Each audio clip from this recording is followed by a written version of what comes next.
Nous sommes le 2 juillet 2011. Le prince Albert II de Monaco épouse Charlène Whitstock. L'union religieuse est diffusée en Mondovision devant 2 milliards de téléspectateurs. À la guitare, Éric Sampé.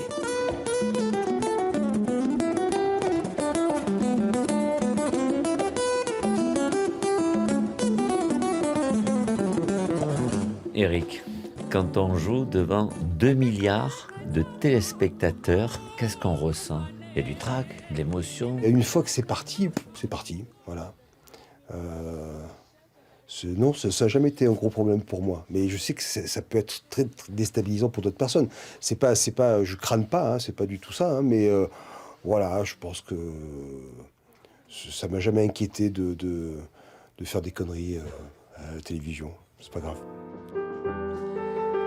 Guitariste depuis l'âge de 12 ans, premier prix de conservatoire de Nice, Éric Sampé commence d'abord à aimer la musique de son enfance, le rock, les Beatles, puis il tombe amoureux du jazz.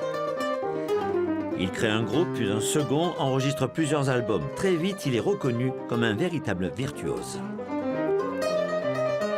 Le célèbre John McLaughlin dit de lui qu'il est l'un des guitaristes les plus doués de l'Hexagone. Pour ses partenaires musiciens, son talent est multiple.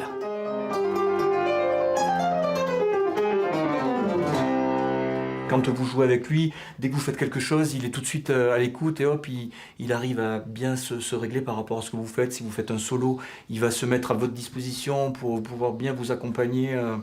Donc ça, c'est important. De John McLaughlin à Chris de Burgh en passant par Didier Lockwood, mais aussi Jean-François Michael ou encore Phil Barnet, le guitariste niçois accompagne de multiples artistes. Il est d'un éclectisme absolu. Et dans le tien, il faisait froid. Ça fait visiter des tas de domaines. Il ne faut pas être fermé, obtus dans tous les styles musicaux. C'est vraiment... dans chaque musique, il y a des trucs super sympas. On est tout le temps en train de se perfectionner.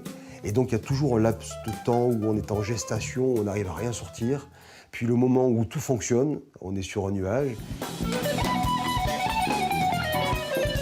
Nul n'est prophète dans son pays. Donc se revendiquer niçois, c'est bien quand on est à l'extérieur. Quand on est sur la région, c'est plus pénalisant. Guitariste, arrangeur, compositeur, Éric Sampé semble avoir tous les talents. À 55 ans, après un parcours riche de scènes, de disques et d'émissions de télé, l'artiste est comblé. Mais a-t-il encore un rêve? Je voudrais continuer à travailler pendant 3-4 vies. Si c'est possible. J'ai fait la demande là, écrite, là, mais je ne sais pas si ça va être accepté. J'attends de voir. On vous revoit dans la prochaine vie alors. Sûrement.